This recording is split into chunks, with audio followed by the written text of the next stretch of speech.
Hello everyone. मैं प्रिया तिवारी आपकी जीए mentor एक बार फिर से आपका स्वागत करती हूं आपके अपने YouTube channel text book banking पर। जैसा कि आप सबको पता है कि एसबीआई पीओ प्रीलिम्स का एडमिट कार्ड आउट हो चुका है। 1 एंड 2 ऑफ अगस्त को आपका प्रीलिम्स का एग्जाम होना है। तो यहाँ पर आपको एग्जामिनेशन सेंटर पर क्या क्या क्या इंपॉर्टेंट डॉक्यूमेंट्स लेकर जाने हैं, किन पॉइंट्स का ध्यान रखना है, हर एक पॉइंट के बारे में बहुत ही डिटेल में डिस्कस करेंगे। बट सबसे पहले आप लोग वीडियो को लाइक करके अपना डिजिटल अटेंडेंस मार्क कर दीजिए, सेशन को शेयर कर देना सो दैट और भी स्टूडेंट्स हमारे साथ कनेक्ट हो सकें। तो चलिए फटाफट से स्टार्ट करते हैं विदाउट एनी डिले। सबसे पहले आपको पता है, अगर आपने अपना एडमिट कार्ड अब तक डाउनलोड कर लिया होगा तो यहाँ पर आपको कुछ चीजें देखने को मिलेंगी। मैं सारी चीजें बता दे रही हूँ क्योंकि आप में से ऐसे बहुत सारे स्टूडेंट्स होंगे जो मे भी पहली बार एग्जाम देने जा रहे होंगे। इस एडमिट कार्ड में आपको यहाँ पर अपना रजिस्ट्रेशन नंबर मिलेगा, यहाँ पर आपका नाम लिखा होगा, यहाँ पर डेट लिखा होगा कि किस डेट को आपका एग्जाम है, और यहाँ पर रिपोर्टिंग टाइम कि कौन से शिफ्ट में आपका एग्जाम है। यहाँ पर आपका एग्जामिनेशन सेंटर होगा, इसी सेंटर पर जाकर आपको एग्जाम देना है। ठीक है, यहाँ पर आपका रोल नंबर होगा और वही यूजर आईडी होगा, और यहाँ पर पासवर्ड। जब आप एग्जाम देने जाएंगे तो वहां पर लॉगिन के लिए आपसे यूजर आईडी और पासवर्ड मांगेगा। तो यूजर आईडी में आपका यही रोल नंबर रहेगा और पासवर्ड में यहाँ पर जो पासवर्ड लिखा हुआ है वो आप एंटर करेंगे। ठीक है, बाकी यहाँ पर आपकी फोटो होगी जो आपने अपलोड किया था, यहाँ पर आपने जो लाइव कैप्चर किया था फोटो वो होगा। सेम फोटो जो आपने अपलोड किया है वो आपको यहाँ पर पेस्ट करना है। ठीक है, ये सेम फोटो होगा जो यहाँ पर आपने अपलोड किया था वो यहाँ पर आपको पेस्ट करना है। प्लस इस पर आपका क्रॉस सिग्नेचर होगा। क्रॉस सिग्नेचर इस तरीके से होगा कि आधा ये एडमिट कार्ड पर होगा, आधा आपके फोटो पर होगा, बट आपके फेस पर लाइन नहीं आनी चाहिए। ठीक है, तो क्रॉस सिग्नेचर आपको यहाँ पर करना है। इसके अलावा ये जो हैंड राइटिंग सैंपल है ये आपको अपने आप से लिखकर नहीं ले जाना है। जब आप फर्स्ट लॉगिन करेंगे एग्जामिनेशन सेंटर पर तो आपके कंप्यूटर स्क्रीन पर एक स्टेटमेंट लिख कर आता है, वही same statement as it is आपको यहाँ पर देखकर लिखना है। ठीक है, तो पहले से कुछ भी नहीं लिख कर जाना है। बाकी यहाँ पर जो भी आप आईडी प्रूफ लेकर जा रहे हैं वो आप लिख देना, आधार, पैन, ड्राइविंग लाइसेंस जो भी है, और वो आईडी नंबर यहाँ पर लिखना है। ठीक है, यहाँ पर आपका सिग्नेचर होगा। ठीक, बाकी इसके अलावा कुछ भी आपको एडमिट कार्ड में नहीं करना है। क्या क्या चीजें लेकर जानी है, किन किन पॉइंट्स का ध्यान रखना है, वो भी एक बार हम डिस्कस कर लेते हैं। देखो, सबसे पहले आप अपने एडमिट कार्ड को अच्छे से देख लेना, उसमें roll number, exam date, reporting time, examination centre, ये अच्छे से देखकर चेक कर लेना।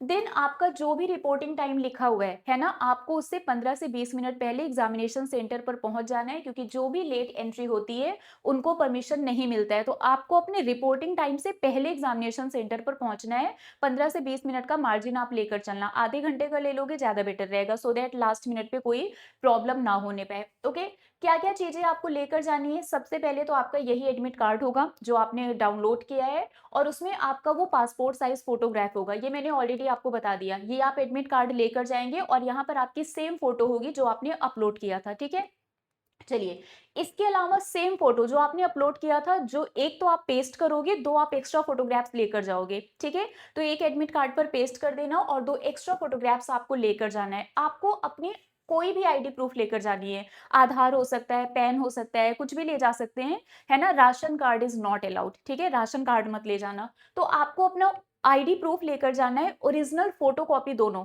है ना। तो आपका ओरिजिनल आईडी प्रूफ भी होगा, सेम आईडी प्रूफ की फोटोकॉपी भी होगी, तो दोनों चीजें लेकर जानी है। ग्लू और इंक स्टैम्प पैड ये आपका ऑप्शनल है, ये एग्जामिनेशन सेंटर पर मिल जाता है। इसके अलावा यहाँ पर बोला गया है आपको पेन भी लेकर जाना है, किसी भी कलर की पेन आप ले लेना। यहाँ पर आपको बोला गया है कि आपका जो सिग्नेचर है वो सेम होना चाहिए, जो आप साइन करोगे, है ना, एडमिट कार्ड पे, वो साइन आपका सेम होना चाहिए जो आपने तब किया था जब आप फॉर्म को फिल कर रहे थे। और आपका सिग्नेचर कैपिटल लेटर में बिल्कुल भी नहीं होना चाहिए। बहुत से बच्चे इस वजह से एग्जाम नहीं दे पाते, उनको एग्जामिनेशन सेंटर से बाहर कर दिया जाता है क्योंकि उनका सिग्नेचर मैच नहीं होता है, और कुछ बच्चे तो कैपिटल में कर देते हैं, तो इस वजह से भी उनका फॉर्म रिजेक्ट भी हो जाता है। और या फिर वहां पर एग्जामिनेशन सेंटर में जाकर कैपिटल लेटर में साइन कर देते हैं तो एंट्री नहीं मिलती है, या फिर एग्जाम नहीं दे पाते हैं। तो इस बात का ध्यान रखना कि आपका सिग्नेचर मैच होना चाहिए, जो फॉर्म फिल करते टाइम आपने किया था एग्जैक्ट वही आपको एग्जामिनेशन सेंटर पर भी करना है और अपने एडमिट कार्ड में भी। प्रीलिम्स का ये जो कॉल लेटर है एग्जाम देने के बाद, इसको फेंक मत देना, ये सबमिट नहीं होगा, इस बात का ध्यान रखना। ये प्रीलिम्स का जो एडमिट कार्ड है ये आपको संभाल के रखना है। अगर आपका प्री क्वालिफाई हो गया और आप मेंस एग्जामिनेशन देने जाओगे तो आपको मेंस के साथ साथ प्रीलिम्स का भी एडमिट कार्ड लेकर जाना होगा। ठीक है, तो ये जो आपका एडमिट कार्ड है इसको आप संभाल के रखना, because it is required letter for the mains examination अगर आप क्वालिफाई होते हैं। इसके अलावा वहाँ पर जो भी इन्विजिलेटर आपको रूल्स एंड रेगुलेशंस बताएगा उसको ध्यान से सुनना और समझना, ठीक है? Mobile phone, smart watch, calculator, books, notes, notebook, slide rulers, किसी भी तरीके का स्टडी मटेरियल मतलब ये कुछ भी अलाउड नहीं है। इन डॉक्यूमेंट्स के अलावा कुछ भी एक्स्ट्रा अलाउड नहीं है, इस बात का ध्यान रखना, ठीक है? एंड जब तक आपको परमिशन नहीं मिलेगी तब तक आप जा नहीं सकते हैं बाहर, अपनी सीट से भी नहीं उठ सकते हैं।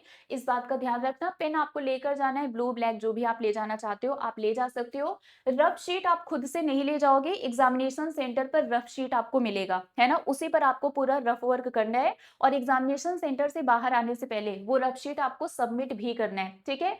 और स्क्राइब डिक्लेरेशन फॉर्म अगर है तो वो आपको लेकर जाना है। फोटो रजिस्ट्रेशन आपका वहां पर होगा, जब आप जाओगे एग्जाम देने तो आपका बायोमेट्रिक होता है, तो candidates registration will be done through photo capture, तो आपका बायोमेट्रिक होगा और वहां पर आपका जो फोटो आपका लाइव कैप्चर हुआ था और यहाँ पर जो होगा वो मैच कराया जाएगा, मतलब काइंड ऑफ बायोमेट्रिक होगा।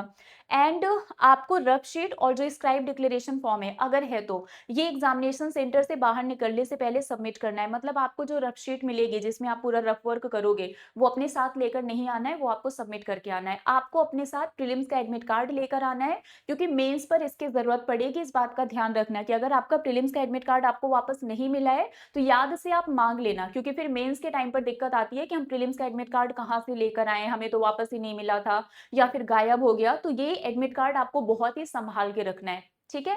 चलिए, तो एक बार फिर से चेक कर लेते हैं। आपको एडमिट कार्ड लेकर जाना है जिस पर आपकी फोटो पेस्ट होगी, 2 एक्स्ट्रा पासपोर्ट फोटोग्राफ सेम वही होगा लेकर जाना है, ओरिजिनल फोटो आईडी और प्लस फोटोकॉपी लेकर जाना है। पेन आप कोई भी ले लेना, ठीक है? ये glue and ink stamp pad ये आपका ऑप्शनल है। रिपोर्टिंग टाइम से पहले आपको 15-20 मिनट पहले पहुंच जाना है और mobile, calculator, note, smart watch ये सब अलाउड नहीं है, तो ये मत लेकर जाना, ठीक है? चलिए, अब आपके पास टाइम बहुत कम है। आज ऑलरेडी 23 ऑफ जुलाई है, 1 एंड 2 अगस्त को आपका एग्जाम है, तो लास्ट मिनट में हम क्या कर सकते हैं? लास्ट मिनट में आप बस उन टॉपिक्स पर फोकस करो जिससे आपके स्कोर बढ़ सकते हैं, मतलब जो स्कोरिंग टॉपिक है सिर्फ उन पर फोकस करना है। और उसके लिए ऑलरेडी हमने बहुत पहले से स्कोर बूस्टर बैच लॉन्च किया था, है ना? तो अगर आप लोग चाहते हो कि हमारा लास्ट मिनट रिवीजन अच्छे से हो जाए, हम सिर्फ उन टॉपिक्स को ही पढ़ें जो स्कोरिंग टॉपिक है, मतलब कम टाइम में ज्यादा पढ़कर सिर्फ मेन टॉपिक पढ़कर हम मैक्सिमम मार्क्स स्कोर कर सके, तो इसके लिए आप स्कोर बूस्टर बैच में जितनी क्लासेस हैं, जीए की क्लास अभी मत करना, बाकी तीनों सब्जेक्ट, क्योंकि प्री में जीए नहीं आता है, बाकी सब्जेक्ट की क्लासेस आप देख लो, तो उससे आपके जो भी स्कोरिंग टॉपिक्स है उसका रिवीजन हो जाएगा। और इसके साथ मॉक टेस्ट देते रहना, लास्ट मिनट में जितना मॉक टेस्ट आप दे सकते हो उतना मॉक टेस्ट दो। मॉक टेस्ट देना है, एनालिसिस करना है, जो आपके वीक एरियाज है उस पर वर्क करना है। तो आप मॉक टेस्ट दोगे, एनालिसिस करोगे, आपको पता चलेगा ये मेरा वीक एरिया है। स्कोर बूस्टर बैच में देख लेना ये टॉपिक कहाँ पर है, वहां से पढ़ लेना, और इससे आपको ये भी पता चल जाएगा कि जो टॉपिक आपका वीक है क्या वो स्कोरिंग टॉपिक है, क्या उससे ज्यादा क्वेश्चन आते हैं या नहीं आते, तो हमें उस पर वर्क करना है या छोड़ देना है, ठीक है? सब कुछ नहीं पढ़ना है, लास्ट मिनट में कुछ भी नया पढ़ने की कोशिश मत करना, ओके? चलिए, तो आपको करना क्या है इसके लिए? अगर आपने सुपर पास में एनरोल करवाया है तो कुछ नहीं करना है, उसमें ये आपको मिलेगा। नहीं एनरोल करवाया है तो करवा लीजिए, क्योंकि सुपर पास में आपको सब कुछ मिल जाएगा, live classes, recorded videos, study notes, previous year paper, mock test, सब कुछ मिलेगा। मॉक टेस्ट मैं बोल रही हूँ देने के लिए, सुपर पास में मिल जाएगा। स्कोर बूस्टर बैच सुपर पास में मिल जाएगा। मतलब इसमें आपको सिर्फ एक चीज नहीं मिलती है, किसी भी एग्जाम की तैयारी, किसी भी सब्जेक्ट की तैयारी आप सुपर पास में कर सकते हो, बस एक ही बार आपको एनरोल करवाना है। 1 मंथ, 3 मंथ, 12 मंथ, जितने भी मंथ के लिए आप एनरोल करवाना चाहते हो आप करवा सकते हो। कैसे करवाना है मैं बता देती हूँ। इसी वीडियो के डिस्क्रिप्शन बॉक्स में जाना, आपको सुपर पास का लिंक मिलेगा। यहाँ पर आपके पास मल्टीपल ऑप्शन है, आप ₹1 का ट्रायल लेकर देख भी सकते हो। अगर आपको लग रहा है कि पता नहीं सही बैच होगा नहीं होगा, मॉक टेस्ट पता नहीं कैसे है, तो आप ₹1 का ट्रायल लो। ₹1 के ट्रायल में 2 दिन का फ्री एक्सेस मिलता है, 2 दिन तक जितना मॉक टेस्ट दे सकते हो दे दो, है ना? स्कोर बूस्टर बैच से जितनी क्लासेस देख सकते हो रिकॉर्डेड देख लो, कुछ तो फायदा ₹1 में मिलेगा, आप ये काम भी कर सकते हो। या फिर 1 मंथ, 3 मंथ, 12 मंथ, जितने भी मंथ के लिए आप एनरोल करवाना चाहते हो आप करवा सकते हो। अप्लाई कूपन में जाके मेरा कोड यूज कर लेना, प्रिया टी। जब आप इस कोड को अप्लाई करेंगे तो आपको मैक्सिमम डिस्काउंट मिल जाएगा और सिलेक्शन के बाद रिफंड भी मिल जाएगा। तो प्रिया टी कोड को यूज करना, डिस्काउंट मिल जाएगा, रिफंड भी मिल जाएगा। टाइम बहुत कम है, आज अभी तुरंत एनरोल करवा लो, मॉक टेस्ट देना स्टार्ट कर दो और स्कोर बूस्टर बैच से जो स्कोरिंग टॉपिक्स है उसका रिवीजन जरूर कर लो, ठीक है? बाकी इसके अलावा अगर कोई भी प्रॉब्लम होती है तो ये मेरा टेलीग्राम ग्रुप है, प्रिया मैम टेक्स्ट बुक, यहाँ पर आप मुझसे कनेक्ट कर सकते हैं। तो अभी के लिए फिलहाल बस इतना ही है। जाने से पहले वीडियो को लाइक ज़रूर कर देना एंड शेयर कर देना सो दैट और भी बच्चों तक ये इन्फॉर्मेशन पहुँच सके। तो मिलेंगे आपसे ऐसे ही किसी और अपडेट के साथ, और इस एग्ज़ाम को लेकर अगर कोई भी डाउट है, कोई भी कन्फ्यूज़न है, तो नीचे कमेंट बॉक्स में आप हमसे पूछ सकते हैं। ओके? सो मिलते हैं आपसे ऐसे किसी और इंटरेस्टिंग टॉपिक के साथ। Till then bye bye guys, take care, thank you so much.